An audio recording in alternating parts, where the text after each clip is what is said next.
All right, hi everyone. So I'm going to talk about what I've been doing this summer today, which is basically creating a simulation. So an entire simulation that can simulate entire molecular beams through entire instruments. So um, hopefully by the end of this presentation, every single one among you who does active research will be able to see a way that Molster can make their lives easier in some regard. So in this presentation, it's going to be split into a few sections, but I have a few goals. So ultimately, I really want to show every single one of you that Mobster has a lot of potential as a tool that can be used in this research context. The first thing I want to talk about particularly are kind of the techniques Mobster uses, as well as the kind of novel way that it propagates spin through the machine. And then I'm going to talk about some examples of how I've used Mobster to investigate things about the machine and present those results too. So first thing, we're going to talk about the kind of very basic methods Mobster uses, the kind of bread and butter, which is the just the coordinate system. So this is the kind of first thing you got to get your head around if you're going to use Mobster. So there are kind of two kind of independent coordinate frames. So there's the lab frame, and then every single individual component has its own coordinate system. And you can place those coordinate frame in the lab frame very easily. So you just specify the origin of the coordinate frame and also three angles, which are the same angles that you'd use in the sample manipulator, so alpha, beta, and gamma.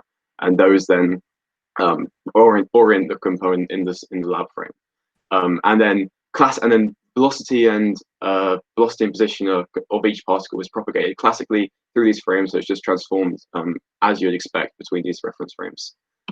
All right, so this is probably the most intimidating looking slide, but also probably the most important slide in terms of actually understanding and using Mobster. So the kind of syntax of the way data is transferred between components in these data structures. So there are two of them, and one is the kind of instantaneous information of each particle, and that's transformed between component frames and the lab frame.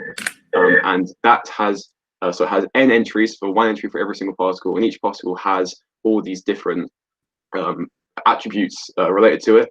And then the trajectory structure, which stays entirely within the lab frame, and that just records the history of the particle. So right now, that only records the history of the position of the particle, and then that can be used to string together those really nice images. But you could use it to store anything you'd like. So you could use it to store the history of the velocity or the history of the spin if you'd like. And it also only stores points where the particle changes direction. So it's not particularly memory intensive because most of it's just straight lines. Okay, so I'm going to quickly talk about spin now for a few slides. So as I've said, the spatial information of each particle is propagated classically, but the spin information is completely quantum mechanical. So each particle has a spin vector, which is related to its coefficients of the spin z operator eigenstates, and that's kind of quite new to Mobster. A lot of other simulations use it use a classical spin vector, whereas Mobster uses a completely quantum mechanical one. But then, of course, there's the question then arises of at some point these two are going to have to interact. The fact you're using a classical for the spatial information and quantum mechanical for the spin information, and particularly this happens in instruments with strong inhomogeneous magnetic fields, so like the hexapole lenses, for example. So how do I deal with these? So if you look at this paper from 2015, it kind of gives you a really nice indication. So this shows the overall wave function of the beam as it passes through an instrument like this. And what happens is the beam actually splits into two really highly localized spatial areas corresponding to each spin state. And in Mobster, this is done as well, but using an approximation. So the approximation used is that at the start of an instrument like this, each particle is split into two individual new particles, and those particles have weights that are adjusted based on the spin state and also like either spin up or spin down. And then they then propagate following the paths that a classical particle would take in the field, which is what is shown by this paper. So I've talked about strong gradient fields, now weak gradient magnetic fields. So these are things like the solenoid, for example. And because the gradient doesn't change very much, you don't get spin state separation in these instruments, so the particles remain together. But you do get precession, well, in the case of spin and a half. But if you solve the time-dependent Schrodinger equation for this field, it will then propagate based on that. The spin states will propagate based on the solutions of that equation. And currently that is for spin and a half, and that is Larmor precession, which is shown in this figure on the right. So that's kind of quite an important point to note that is used in Mobster. That's using the spin z rotation operator. So it's done completely quantum mechanically. And finally, I'm going to talk about spin like conversion between different instruments. So I've talked about propagation through instruments, and now this is kind of between instruments. And Mobster has a really interesting capability, which it's able to transform spin between two completely arbitrary field directions for two cases. So the cases it can do are smooth transitions and sudden transitions. And you might think only two cases. I mean, that's not particularly realistic because, I mean, of course, it could be any sort of transition. But actually, the Cambridge machine, for the most part, does lie.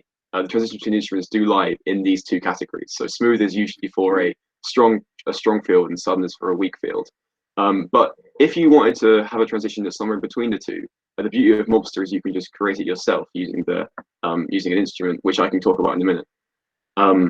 All right, so now I've talked about the kind of physics behind Mobster and the propagation. I'm going to now have a brief section on actually how to use Mobster. So, because obviously I want you guys to go away and use it, so I'm going to show you the kind of syntax and some of the things that Mobster's been designed to do really well. And so there's kind of Mobster is designed with two users in mind. So there's one user who just comes and bolts together instruments to create a simulation, which has already been made. So for example, you can make the Cambridge machine right now and run like as simulations as complex as you want through it. But other users, of course, will want to develop their own instruments and develop their own machine layouts. And so Mobster kind of had to cater to both these people. So every single person will have to initialize a simulation at some point. And there's a UI in Mobster which makes this easier, which you don't have to use, but if it does make it easier. So what you do is you open up the UI, and if you hit edit parameters, it opens up a MATLAB file. So the syntax of that file is essentially you just, for each component, you just set all these parameters which are present on the left, as well as any other extra parameters that you want that you have to pass to the function when you call it. And then if you hit initialize, it loads all that information into a table so you can check if it's all correct. And it also actually plots out the machine layout that you've made, which is in 3 dimensions, so you can check everything's in the right place, which makes it really nice and easy to troubleshoot and check that everything's correct. And then in terms of running a simulation, which is so I had a bit of a dilemma when I was making this part, because when I initially had the idea of it, I thought I was going to make it kind of more like a graphical, like in the same way as the initializing was. But the problem is that limits users, so it limits the versatility of the program. And the most important thing to me is that people will use it, and they'll use it in the future to generate new instruments and more exciting things that I can't even conceptualize now. And in order to kind of keep that versatility, the actual way you code simulations in Mobster is actually just by coding. But the syntax of how you call instrument functions is actually really, really simple. So an example at the bottom there of calling a very, very simple simulation with 3 instruments. But what the user will do is just encase those functions within a for loop. And as you do that, it will just, you can siphon off any data you'd like from those particle trajectory structures as it propagates through the machine. So the learning curve is really not very steep. And even there are actually a lot of templates and examples provided, as well as there's going to be a manual as well that will help you easily create your own simulations. It's not particularly complex. All right, and finally, there's actually a lot of there's actually an entire UI and also a lot of help for people who want to create their new instruments, because that's kind of one of the most important things to me, is that I want people to be able to, I want it to be expanded. I want people to make their new instruments in the future. And there's this UI which makes it really, really easy. So if you hit create instrument, it opens up a MATLAB file which has a lot of really, really useful code in it already there, which, the like frame transform code and sudden spin transitions and stuff like that, which is commented out. And you can also use this UI to test your instrument. So it kind of tells you the runtime of how long it takes to go through it. And it shows you the paths that the particles take as they go through it. And even like a scatter graph of the exit positions of the particles. This is an example for a rectangular aperture. And as you can see, I mean, it looks how it should do. And so long as you stick to the data structures, so the particle trajectory structures, you can make an instrument as complicated as you'd like, and there's no limit at all. All right, so for the last part of my presentation, I'm going to talk about what I've actually been using Mobster for. So I'm hoping that you'll be interested in the results that I'm about to present, because I think they are quite interesting and exciting, but also you'll kind of see what I'm doing as like an example of how powerful Mobster can be and how many different data points I've managed to extract from the software. All right, so there's kind of a big problem with the Cambridge machine, and that's that the polarization of the beam is much lower than you'd expect. So if you look at the the red dots here, that represents the experimental data that you're measuring, versus the blue line, which is the theoretical maximum polarization. And it's a huge drop. So obviously there's something wrong here. And as mobsters should be matching this, we had to come up with some ideas to fix this, or at least to model it correctly. And the first thing was considering the hexapole dipole transition regions. So what I did is I created my own instrument, a new instrument, and what that did is it essentially, as you passed through it, it added a random spin rotation to every single particle, which was picked from a Gaussian. And I adjusted the parameters of that Gaussian in order to fit the data. But if you look at the parameters of that Gaussian, which are in the top right here on the legend, that actually corresponds to like an average spin rotation of 50 degrees and over for different particles. And 50 degrees is a huge rotation. It's enormous. And like the problem with that is the amount of time that's been spent making these transition regions perfect. It's kind of almost unbelievable that they would be that bad and cause that much damage to the spin and the polarization of the beam. So I thought that maybe there could be something else wrong. And in fact, when I was looking at the simulation itself, I was kind of considering about how you guys measure polarization. So instead of just being able to look at the beam and know what it is, you of course have to have the calibration solenoid, which varies through 2 pi, and as it does that, you get that fluctuation intensity, and then from there you measure the polarization. But if you look at currently the detector setup that you're using right now, which is the 6mm size, the particles that you'd like are the ones right in the middle, which are the focused ones. And the particles around the outside are the defocused ones, and every single defocused particle that you're detecting is leading to an increase in intensity at the minimum of that cosine curve. So that's then going to be massively decreasing your polarization. So if you just have a detector that's a lot smaller, say like 2.4 millimeters, for example, instead of 6 millimeters, you're going to massively increase the polarization you're measuring. So that's the first thing I did. And another thing that I thought would be interesting is I had this idea at the start of the simulation where if you place a blocking aperture at the start of a hexapole, so particularly a 1 millimeter aperture at the start of the analyzer hexapole here, what you can do is you can filter out those particles which defocus the least, because the closer you are to the axis of the hexapole, the less the particle trajectories split. And that means that if you filter out these defocused particles, you end up with this kind of region of blank space, if you look at the figure on the right here. And that represents the like all of the defocused particles are now outside the detector. The detector is only 2.4 millimeters, and all the ones on the inside are just the focus beam. So actually, using one of these apertures, you could get the polarization close to the theoretical maximum. And then the figure in the middle here just represents me testing the blocking aperture. All right, so does this work? Does it increase the polarization? The answer is yes, it does by a lot. So this is the figure that I generated at the end of the investigation. So the bottom line here represents the red line represents the polarization that's mobsters measuring using your method right now with a 6 millimeter detector. And as you can see, it's pretty close to the experimental data, a little bit lower, but in general, it's really bad. Like it does measure terrible polarization. But as you decrease the detector size to 2.4 millimeters, the polarization you measure increases a lot. So that's the yellow line here. And then finally, if you add the 1 millimeter blocking aperture, it pretty much leads to an almost theoretical maximum polarization for the first 20 millielectron volts, which is obviously really exciting, because I think that could lead to, the polarization of 80% plus is probably a really big deal compared to the fact right now you're getting like 10%. So I think this could be really exciting. And the question you're probably going to ask is, does it decrease the intensity, putting this blocking aperture on the axis of the beam? And the answer is not by a lot. So it decreases the intensity by about 75% of what it would be without the aperture there. And the interesting thing is that if you look at, so the figure on the left here represents when there's no field in the calibration solenoid, which is when you should be detecting the maximum of the cosine curve. And the figure on the right is with a spin rotation of pi, so it should be detecting the minimum. And as you can see, the current setup still detects a really big intensity even at the minimum. But with the blocking aperture, it detects like almost nothing, like almost zero intensity. So it's probably definitely worth adding this blocking aperture on the axis of the analyzer, because it just really cleans up the reading that you guys are measuring. All right, so I'm kind of going to finish off by talking about some things that I noticed whilst I was doing Mobster, which I thought would be quite exciting next steps for other people to do.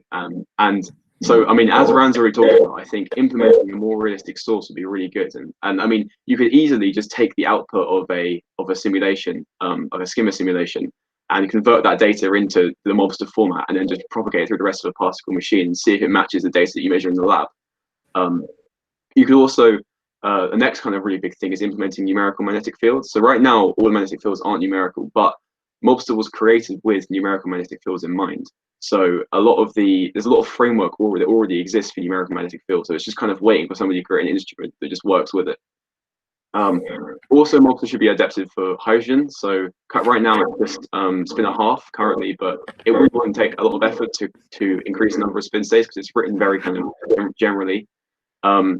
And actually, the thing I think is most exciting is possibly creating actually increasing the Higgs-Boson field with the beam energy, because I think that could cause a polarization that's almost entirely 100% the entire time, because the thing that's limiting it right now is the polarizer, and if you increase the field of the polarizer, it would pretty much for different beam energies, it would almost make it like a really good intensity and also a really good polarization, and I think that's quite an exciting idea. And as I take questions, I'm going to leave you with this slide, which just kind of tells you some information about Mobster. So you'd think it'd be quite slow, but actually it takes about 50 minutes for every million particles that you propagate through it. I wouldn't recommend propagating a million particles at once, because storing the trajectory information for every single particle is quite a lot of memory, but you can turn this off if you want to. But if you, for example, propagate like 100 simulations each doing 60,000 trajectories, that would take not too long at all. So yeah. And it's right now it's up on GitHub, so if anyone wants to go and download it, I mean, the manual's not quite finished yet, but it will definitely be finished within the next couple of weeks. So I think it's quite an exciting idea. So does anyone have any questions?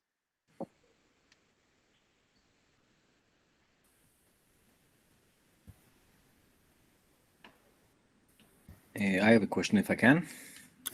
Yeah, sure.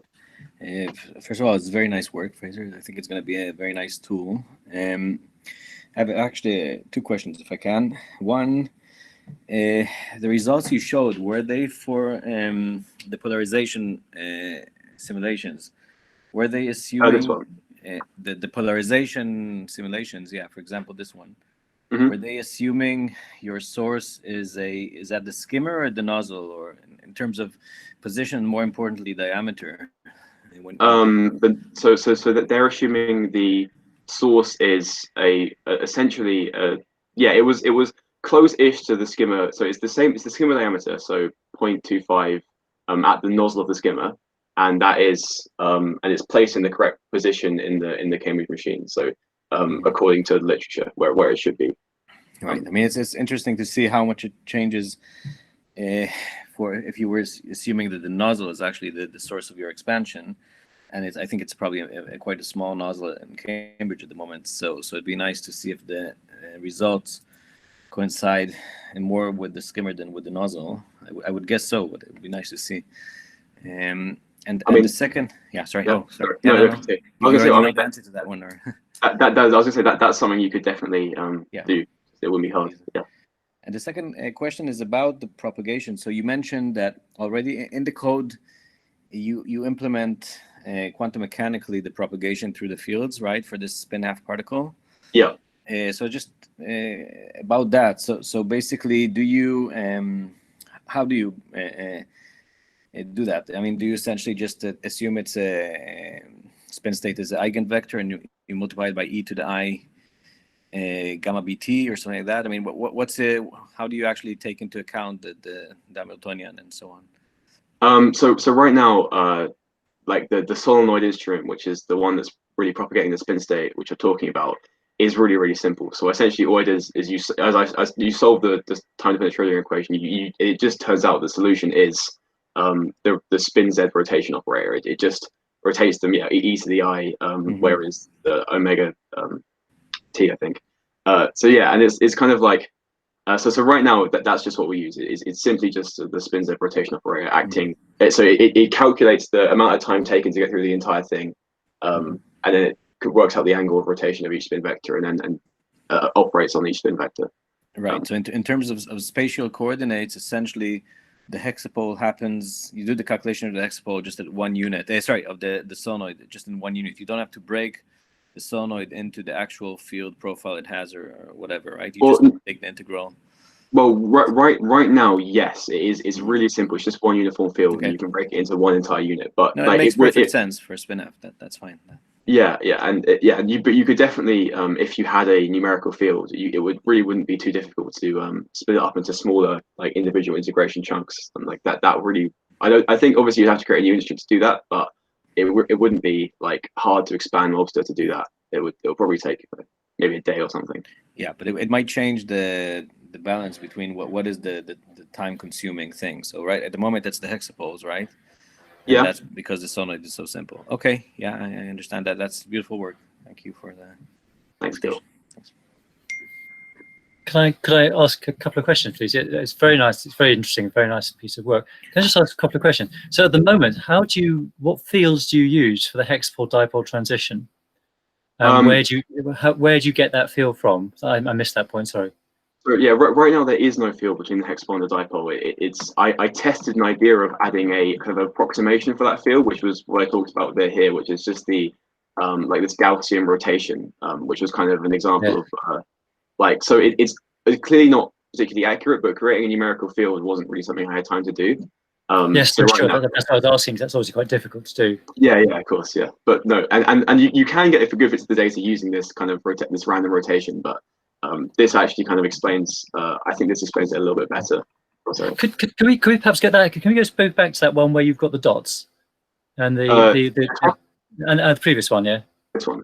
Okay. Yeah. Now you see, at the moment, I forget the exact figures, but the best polarization we get is the order of, I don't know, 50–60%. Yeah. You can probably correct me with the correct figure. I think it's what you're saying is the primary cause of that lack of that loss in polarization, because the effect you've got here, and if you sort of naively measure off the screen, then the defocus one to the focus one is in the ratio of about 5:1, which means that when you square that to get the failure in polarization result of that, it's 1/25. Now that's a lot smaller than the loss in polarization we're experiencing. No, and I'm wondering. Yeah. Sorry. Yeah. Continue.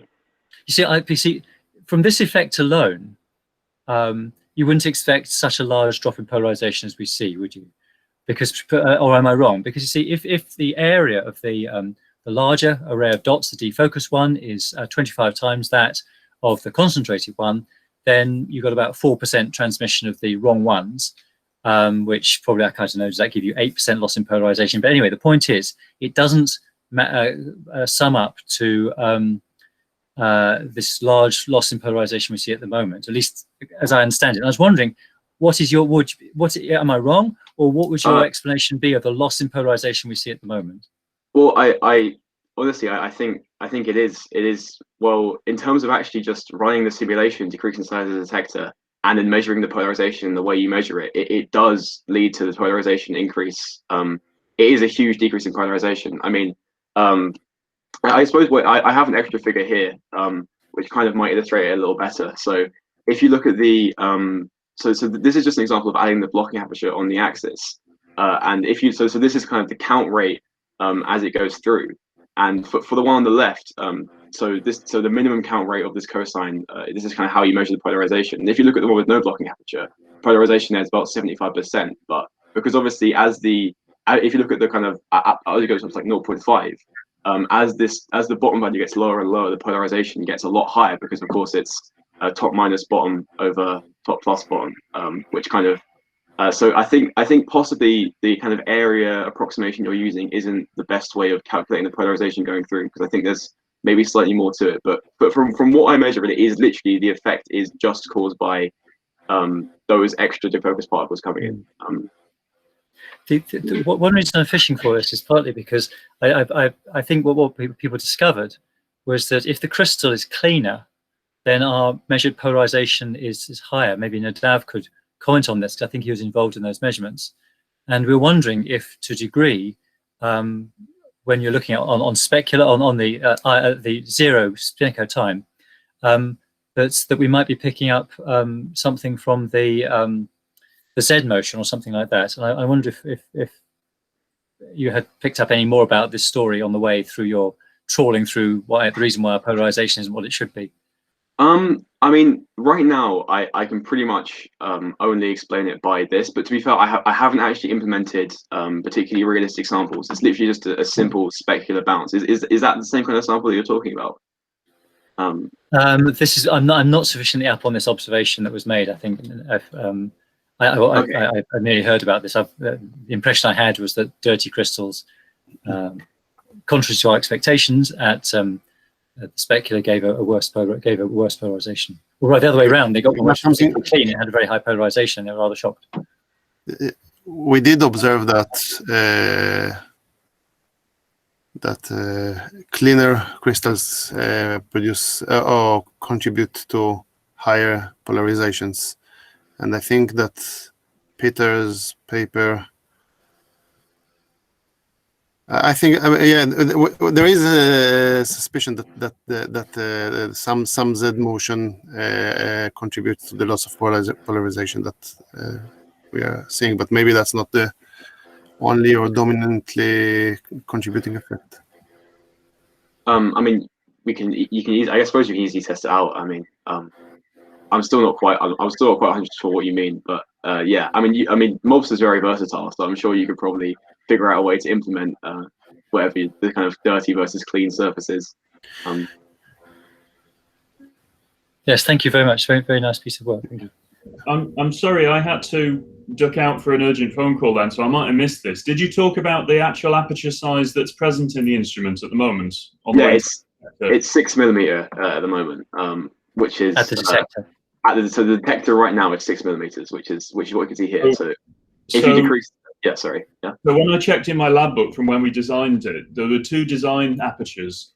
There was one designed for helium-3 and there's one designed for helium-4. And the helium-3 one was 2 or 3 millimeters in diameter, and the helium-4 one was 6 millimeters in diameter, because it was designed to maximize the unfocused beam that you get with helium-4. And it's not. I don't know off the top of my head which. Well. So that would be consistent if the wrong aperture had been left in. If it's still a 6 aperture, that's not the designed one.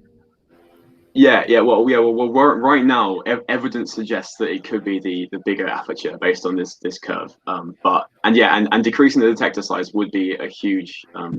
The size of the aperture, the edge of the detector would be a huge increase in polarization. So yeah, it could be that actually. Yeah, that sounds like a plausible explanation. Can I just add a quick word? We seem to be discussing the most complicated way of measuring the diameter of an aperture you can't see here. But so I'll suggest a method of doing it, which is if you do the angular scan as you turn the crystal, that should tell you what the size of the aperture is. Because if it's 6 millimeters, you'll get a different size from if it's 2.4 millimeters. So, and you could do that easily, Fraser, yeah? Yeah, easily, yeah. Just do a scan with the angle of incidence changing in small increments around the specular direction. Yeah. I mean, right now in MOBS you can just set the size of the aperture, but you could definitely easily, like, you could kind of do like the experiment where you change the crystal angle like a tiny bit every iteration. I mean, that would be like you could run that in like seconds. You could write that. It wouldn't take long.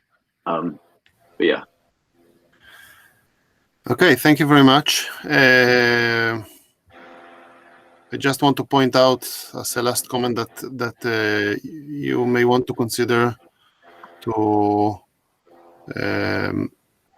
not just leave it on GitHub, but also get some DOI for that and publish it as under some license, so people can cite that and future work can build on that, and there will be some kind of more documentation.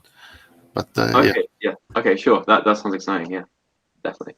Thank you very much. So I'll stop now the recording again.